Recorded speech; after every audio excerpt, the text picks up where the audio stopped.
দেখো কুঞ্চি কেটে নিয়ে এসছি, এগুলা বাঁশের ডাল।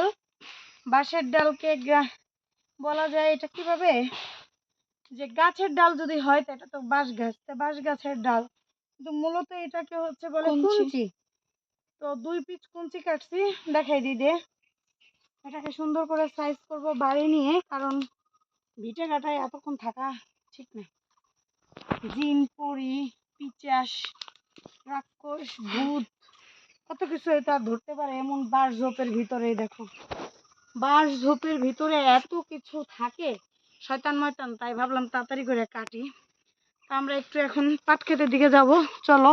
যেহেতু এখন পাটের সিজন, একটু পাট খেতে তো যাওয়াই যায়, একটু পাট খেতের দিকে যাই। আর প্রচন্ড ভাবসা গরম, গরম লাগে, মানে এইখান থেকে একটু ওইখানে গেলেই গরম লাগে। অনেক বাঁশের অনেক কুড়ুল হয়েছে, অনেক। এই যে এগুলো দেখো, এই যে জামা পরানের মতো যেরকম করে না, এই যে এগুলো হচ্ছে বাঁশের কুড়ুল, মানে এগুলো বড় হবে।